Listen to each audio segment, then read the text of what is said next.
नमस्कार दोस्तों, स्वागत है आप सभी लोगों का एक बार फिर से एक नई वीडियो में।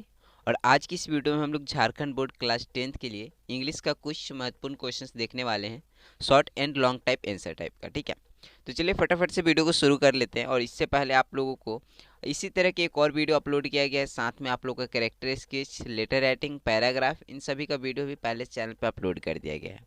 यहाँ तक कि ग्रामर का भी एक वीडियो अपलोड किया गया है, अगर आप नहीं देखो तो जाकर ज़रूर देख लीजिएगा। चलिए हम लोग यहाँ पर ही जो क्वेश्चन है उसका क्या आंसर हो जाएगा उसको हम लोग समझने का समझते हैं। ठीक है, यहाँ पर देखिएगा पहला जो क्वेश्चन है, अगर इस क्वेश्चन का कोई और आंसर आप पहले से याद करके रखे हो तो उसको आप लोग याद कर लीजिएगा। मैं यहाँ पर आप लोग को समझा देता हूँ और आप लोग एक दो बार रीडिंग कर लीजिएगा। इसका पीडीएफ आप लोग को ग्रुप में देखने को मिल जाएगा। ठीक है, तो वहाँ से आप लोग डाउनलोड आसानी से कर सकते हैं। ग्रुप में नहीं ज्वाइन है तो वहाँ पर ज्वाइन हो जाइएगा। चलिए फटाफट से आगे बढ़ते हैं। क्वेश्चन है, व्हाई डू भोली parents accept Vishambar marriage proposal. मतलब जो भोली के माता पिता होते हैं वो विशाम्बर के विवाह के प्रस्ताव को क्यों स्वीकार करते हैं। ठीक है, तो इसका क्या उत्तर हो जाएगा वो देख लीजिएगा। Bholi parents accept Vishambar marriage proposal because he had a big shop. क्योंकि विशाम्बर का मैरिज प्रपोजल भोली के जो माता पिता इसलिए स्वीकार करते हैं क्योंकि उसके पास एक बड़ी दुकान होती है। हिज वन हाउस, उसका अपना घर होता है, and several thousand in the bank, और कई हजार रुपए बैंक में होते हैं। ठीक है, he did not even ask for dowry. मतलब उसने दहेज का भी मांग नहीं करता है। ठीक है, आगे देखिएगा। Her mother thought that Bholi was lucky to get such a to get such a well to do bridegroom. ठीक है, मतलब जो भोली की जो माता होती है वो सोचती है कि मैं जो भोली है वो कितनी लकी है कि जो उसको इतना अच्छा वर मिल रहा है। ब्राइडग्रूम का मतलब होता है दुल्हा वर। ठीक है, ओके। तो चलिए अब हम लोग आगे बढ़ते हैं और यहाँ पर दूसरा क्वेश्चन देखिएगा। दूसरा क्वेश्चन है, how would you assess Griffin as a scientist. मतलब अ, आप जो ग्रिफिन जो है, ग्रिफिन को एक वैज्ञानिक रूप में आप कैसे देखेंगे। ठीक है, तो चलिए हम लोग यहाँ पर ही क्या उत्तर हो जाएगा वो देख लीजिएगा। No doubt Griffin was a brilliant scientist. इसमें कोई संदेह नहीं है कि ग्रिफिन एक अच्छा खासा मतलब ब्रिलियंट साइंटिस्ट था। ठीक है, आगे। He carried many experiment and he discovered a rare drug. वो बहुत सारे एक्सपेरिमेंट करता है। ठीक है, और एक रेयर ड्रग का खोज करता है, एक दुर्लभ औषधि का खोज करता है। ठीक है, औषधि बोलिए, दवा बोलिए। ठीक है, which could make human body transparent, जो कि मानव के शरीर को अदृश्य बना सकती थी। ठीक है, but he miss use his discovery, लेकिन वो इसका गलत उपयोग करता है। He stole and looted money from people, वो लोगों से पैसा लूटता है। ठीक है, और चोरी करता है। ही स्लॉड ड्रग एंड बिकम इनविजिबल, वो जैसे ही ड्रग को निगल लेता है, स्लाउड का मतलब होता है निगल लेना है। ठीक है, जैसे निगल लेता है उसके बाद वो इनविजिबल हो जाता है, अदृश्य हो जाता है। ठीक है, आगे देखिएगा। His temper was irritable. His temper was irritable, उसका जो स्वभाव रहता है वो एक चिड़चिड़ापन वाला, गुस्सेल स्वभाव रहता है। ठीक है, once he set his landlord house on fire, मतलब एक बार वो अपना मकान मालिक का घर जो रहता है उसको में आग लगा देता है। He mad mister Jafar injure when he want to arrest him, जब मिस्टर जाफर उसको, एक पुलिसकर्मी रहते हैं मिस्टर जाफर जो उसको अरेस्ट करने मतलब गिरफ्तार करने जब आते हैं तो वो उसे घायल कर देता है। ठीक है, he was a lawless person.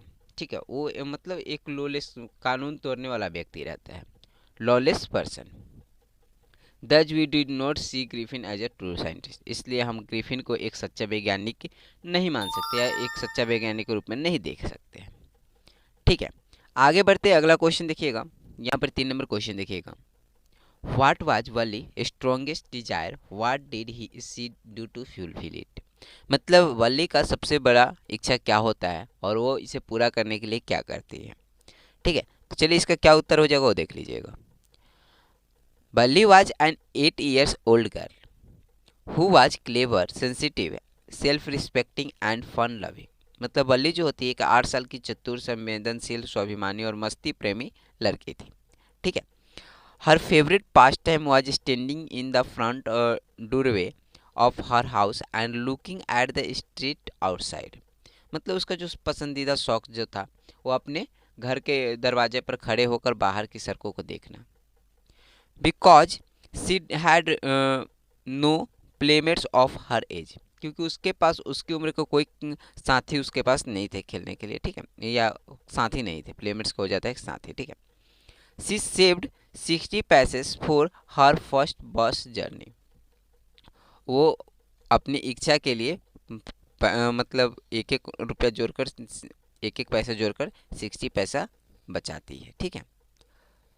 Journey by bus journey, ठीक है, फर्स्ट बस जर्नी, उसका पहला बस जर्नी के लिए वह एक एक पैसा करके 60 पैसा बचाती है। By resistings and temptation to buy peppermints, toys, balloons etcetera, मतलब वो पेपरमिंट्स, टॉफ़ी, खिलौना और गुब्बारे खरीदने के लालच को त्याग कर ये अपना 60 पैसा बचाती है। इवन एट, यहाँ तक कि द विलेज फेयर, मतलब गांव के मेला में, she resisted the temptation to be on the merry go round, मतलब वो झूला झूलने की भी इच्छा को, जो लालच उसके अंदर आता है उसको भी वो त्याग देती है, ठीक है। आगे देखिएगा, she behaved like a grown up child and was very careful in her first journey, मतलब वो अपनी जो बस का पहला यात्रा रहता है उसमें बहुत समझदार और एक परिपक्व व्यक्ति का व्यवहार करती है, ठीक है। She enjoyed the landscape looking outside the windows, मतलब वो क्या खिड़की से बाहर का नज़ारा देखते हुए अपना पूरा यात्रा का मज़ा लेती है, ठीक है, विंडोज ऑफ द बस, ठीक है। She was filled with grief and pain, उस फिर लेकिन जब उसने एक see the cow lying on the road side smeared with blood, मतलब जब वो खून से सना हुआ एक सड़क पर गाय को खून से सना हुआ एक सड़क पर देखती है बाहर में, तब उसका जो मन में दुख, तब वो बहुत ज़्यादा दुखी हो जाती है, ठीक है, वली। ओके, तो यहाँ पर ये क्वेश्चन आप लोगों का, इसका आंसर क्वेश्चन दोनों चीज़ आप लोग को ग्रुप में PDF शेयर कर दे रहे हैं, वहाँ से आप लोग एक दो बार इसको रिवीजन कर लीजिएगा, ठीक है। और चलिए अगले क्वेश्चन की तरफ चलते हैं, और इसका अगर कोई और आंसर आप पहले से याद करके रखें तो उसको रिवीजन कर लीजिएगा, उसको याद कर लीजिएगा एक बार और, ठीक है। यहाँ पर 4 नंबर क्वेश्चन देखिएगा, how is bread N important part of Goa life, मतलब जो ब्रेड था वो गोवा के जीवन में एक कैसे महत्वपूर्ण हो गया था, ठीक है। तो इसका क्या उत्तर हो जाएगा वो देख लीजिएगा, ठीक है। यहाँ पर bread is an important part of Goa life, मतलब ब्रेड गोवा के जीवन का एक महत्वपूर्ण हिस्सा है, कैसे? Marriage gift are meaningless without the sweet bread known as the bol, मतलब विवाह का उपहार बिना मीठी ब्रेड, जिसको हम लोग बॉल के नाम से जानते हैं, अधूरे माने जाते थे, ठीक है। आगे, for a party bread is a must, और पार्टी के लिए ब्रेड जरूरी होता है, जैसे for while for Christmas cake and bolinhas are a must, जैसे कि क्रिसमस पर केक और बोलनीहास भी आवश्यक होते हैं। Sandwich must be prepared by the lady of the house on her daughter engagement, मतलब लड़की की जो सगाई पर घर की महिलाएं को सैंडविच तैयार करती है, ठीक है।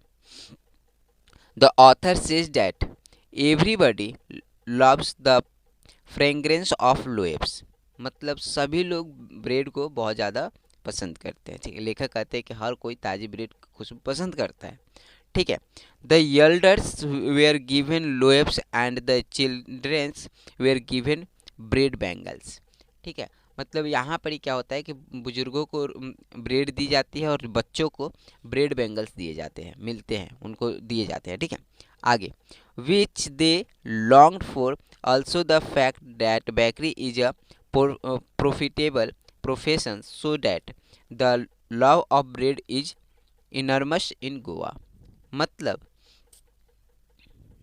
यहाँ पर इसका क्या मतलब हो जाएगा कि जो इसके अलावा जो बेकरी होता है, ठीक है, जो बेकरी होता है एक लाभदायक व्यवसाय है, ओके, प्रॉफिटेबल प्रोफेशन है, ठीक है, जिससे पता चलता है कि गोवा में ब्रेड के प्रति लोगों का बहुत प्रेम है, ठीक है। So that the love of bread in enormous in Goa, ठीक है। चलिए आगे बढ़ते हैं। इनॉर्मस इनकुआ, ओके। तो इसका अगर आप लोग कोई और आंसर याद करके रखे तो उसको आप लोग रिवीजन कर लीजिएगा, या इसको आप लोग एक बार फिर से रिवीजन कर लीजिएगा, ठीक है। इसका पीडीएफ ग्रुप में आप लोग को देखने को मिल जाएगा। आप व्हाट्सएप में हो या टेलीग्राम ग्रुप में है, कोई दिक्कत नहीं।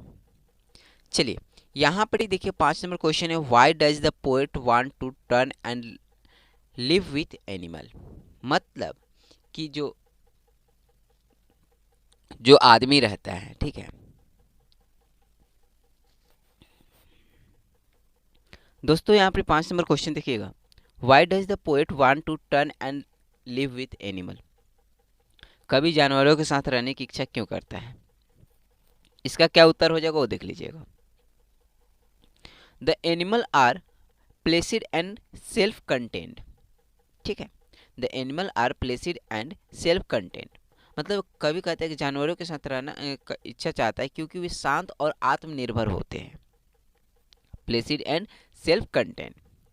देन आगे देखिएगा, they are satisfied, they are satisfied with their lots and never complain about it. मतलब वे अपनी स्थिति से संतुष्ट होते हैं और कभी शिकायत नहीं करते। ओके, कभी शिकायत नहीं करते। द पोएट इज डिस्गस्टेड, ठीक है, the poet is disgusted with living among human beings. मतलब वो कभी मनुष्य के लालच, परखंड और असंतोष से निराश रहता है, ठीक है। आगे देखिएगा, निराश रहता है।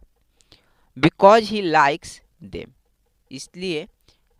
इसलिए वो चाहता है कि वो जानवर के साथ रहे, ठीक है। दे एनिमल, अच्छा यहाँ से वही चीज़ को रिपीट हो गया, कॉपी पेस्ट हो गया, ठीक है। तो देम तक रहेगा, कोई बात नहीं, पीडीएफ में आप लोग को जब सेंड करेंगे तो वहाँ पर ही हम इस चीज़ को हटा देंगे, टेंशन मत लीजिएगा। चलिए आगे बढ़ते हैं और एक अगला क्वेश्चन देखते हैं।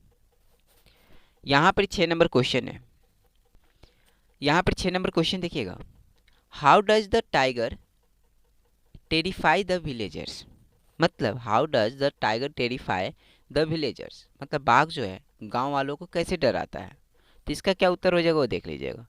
The tiger create terror for the villagers by snarlings around their house. मतलब जो बाघ वालों के लिए डर का कारण बनता है क्योंकि वो उनके घरों के चारों ओर गुर्राता है, ठीक है।